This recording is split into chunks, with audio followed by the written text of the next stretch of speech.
to quiet down. My goodness, you quieted down very nicely. Given how many great conversations are going on already in the room. So that is good energy, and we're very happy to welcome all of you here today. My name is Gaylord Gieseke, and I'm president of Voices for Illinois Children. And we look forward to spending the day with all of you. I'm happy you joined us around the important topic, investing in the whole child from birth to 8. Voices for Illinois Children was founded 25 years ago with a mission to do just what we've convened to do today: identify solutions to strengthen families and support children, and advocate for change by working in collaboration with partners who are as dedicated as we are to building better lives and futures for everyone in Illinois. We are so grateful for partners like all of you here today, and we wouldn't be here without the significant support of the Robert R. McCormick Foundation. For that, we are very grateful. There are also several additional funders whose support has been crucial to our early childhood work, including the Joyce Foundation, the Irving Harris Foundation, and PNC Bank. Now, I'd like to begin with what is sure to be a rich and engaging day with a story about an Illinois classroom. Think about the first day of kindergarten. The teacher has a class full of 5- and 6-year-olds in front of her or him. Some of these children have never been in a group educational setting before. Maybe they haven't practiced sharing or taking turns. They may have difficulty sitting still or managing their behaviors, and so may unintentionally disrupt the class. On top of all that, their exposure to the alphabet and numbers and possibly English is limited. Chances are some of these children aren't ready for kindergarten. And now the teacher needs to take them successfully through kindergarten so they enter first grade on target.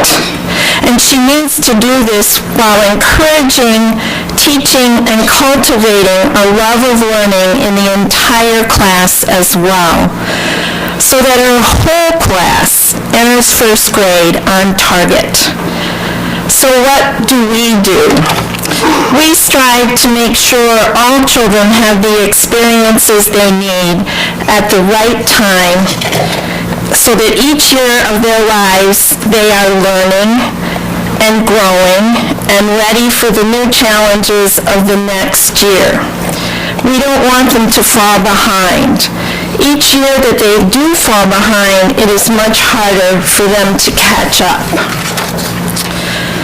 We know a fair amount about what happens to children when they fall behind in school. The first thing we know is that most children who fall behind may never catch up. Overall, Illinois NAEP scores in 4th grade reading and math improved somewhat between 2003 and 2007, but showed little or no change in 2009 and 2011.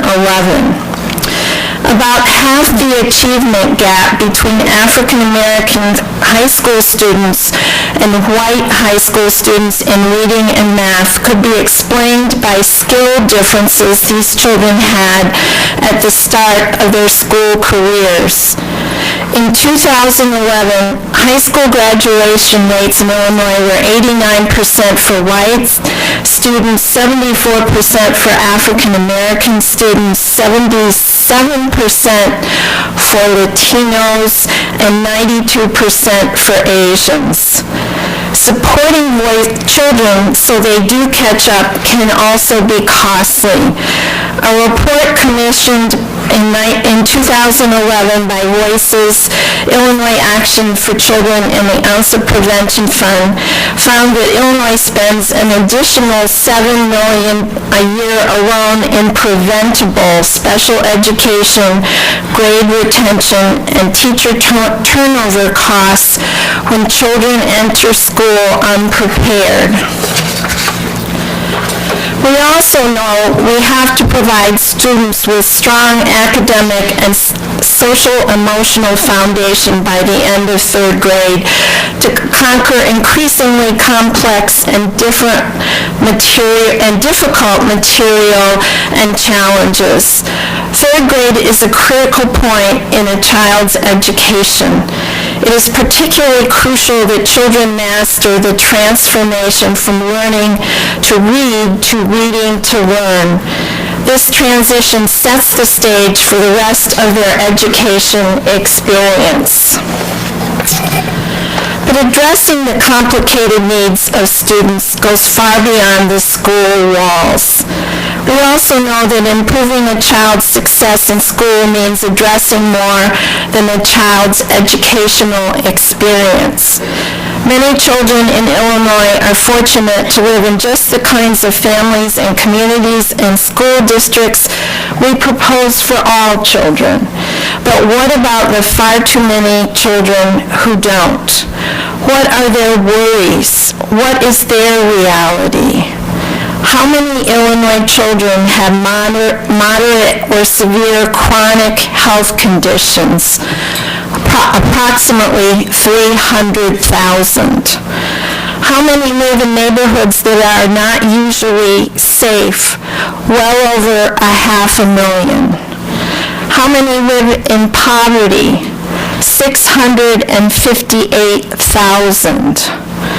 How many live in single-parent households? Over 1 million. How many are abused and neglected each year? About 26,000. And how many are homeless and attending Illinois public schools? Almost 39,000. We know that we need all our children to be great at 8.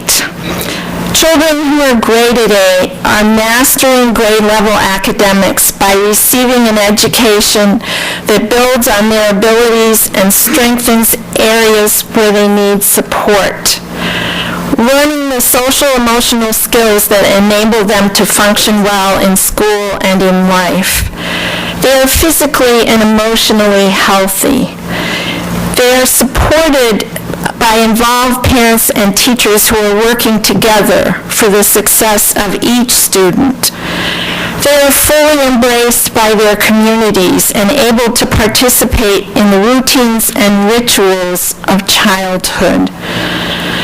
They are accessing opportunities that further their interests and skills, and they are able to safely exercise their growing independence with support from adults at home, in school, and in the community.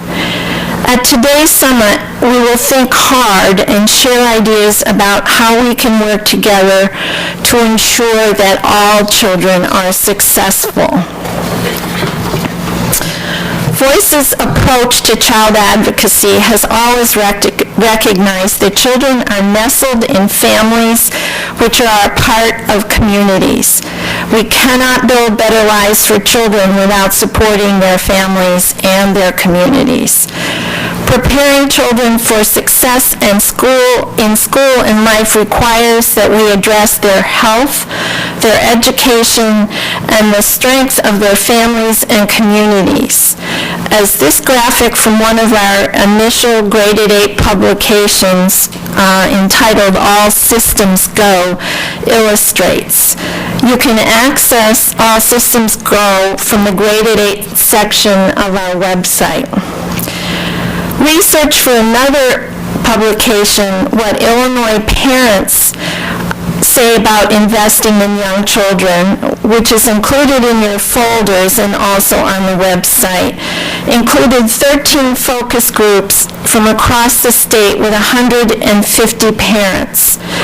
Parents were the first to acknowledge the importance of each of these areas to their children's health and well-being, and confirmed that it takes ready children, ready families, ready schools, and ready communities to prepare children for a successful educational experience that will help build the foundation for life success. Those conversations with these parents, for which we are really, really grateful that they were eager participants, and we got such wonderful insights and feedback from them. Their work really helped to shape the policy framework we advance here today. Our Graded 8 policy framework is a roadmap that we believe will serve to rally and guide us all in this endeavor. We don't have time here to comb through its entirety. It is in your packets, but it's worth reviewing some of the key concepts around which we've organized much of this summit. Children who are graded 8 are prepared to succeed in school and in life. The Graded 8 policy framework contained in your folders includes a policy agenda that captures the actions needed to reach each of the 5 policy goals: strong families, supportive communities, healthy children, high-quality early childhood care and education, and effective teaching and learning through 3rd grade. We'll discuss many of these policy actions in the workshops, but broadly, the policy agenda focuses on actions that coordinate and align services to ensure smooth transitions as children move from home to early childhood care and education to kindergarten and then the early elementary grades as children with special needs move from early intervention to school-based services. Actions that ensure access to high-quality education and opportunities that promote individual and family health and well-being, particularly for children whose income, health status, and family circumstances put them at risk of reaching their fullest potential. Prioritize resources so that education and health and human services are funded and available. And actions that refine methods and programs to reflect the research and generate the best outcomes possible. If you ask me to summarize the theme of today's summit in 3 words, I'd say alignment, continuity, success. The years between birth and 8 are a continuous period of child growth and development. Many of us in this room are used to identifying ourselves with a specific age span. We say our work is focused on 0 to 3, or birth to 5, or K to 12. But children don't experience these distinctions. Each developmental stage requires different approaches, of course, but there is no stopping and starting between the age spans. It's a trajectory with important milestones at each stage and specific approaches and responses that create positive outcomes for kids. I encourage all of us today to think across our disciplines. Let's focus on how we align our work and connect, collaborate, and support each other's efforts so children develop on target each year and are ready to meet the increased expectations as they grow. It is our expectation that children will and can succeed. So now let's think back to the classroom full of kindergartners that I talked about a few minutes ago. We have high expectations for what their teacher needs to accomplish, and we should have those expectations. But their teacher can't do it alone. She or he needs to engage parents as key partners in their children's success. She or he needs their students to be able to be fully engaged in learning. For his or her students to be able to learn, they need us to work with them to address the long chain of interrelated factors that affect school readiness and success. For us to build these factors, it requires that we build from our research-proven successes in early childhood education. It requires that we emphasize the developmental needs of children as they enter elementary school. It requires that we credit families with their primary role in nurturing and preparing children. We must listen to and engage parents, teachers, and school administrators. It requires that we recognize the importance of improving teacher effectiveness so students are proficient in reading and math by the end of third grade. It requires that we link schools, programs, agencies, and state and federal systems together to work on common goals. And it requires that we view physical and emotional health and community well-being as important factors in children's school success. Today's Graded 8 Summit is the start of our efforts to advance a comprehensive Graded 8 policy agenda.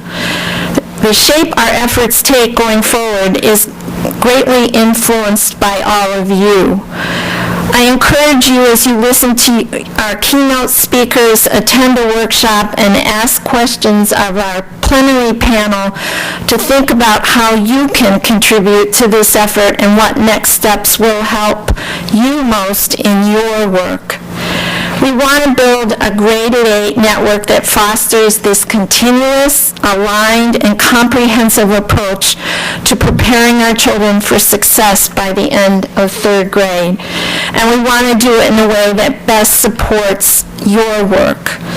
You'll be hearing from us. Make sure you're signed up to receive our alerts and bookmark the Graded 8 section of our website, which reflects our work in this area, houses our most current thinking about the subject matter, and makes the case for the urgency with which we need to proceed.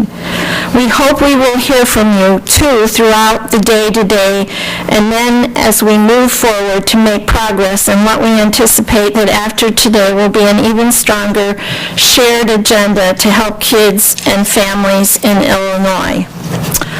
Thank you.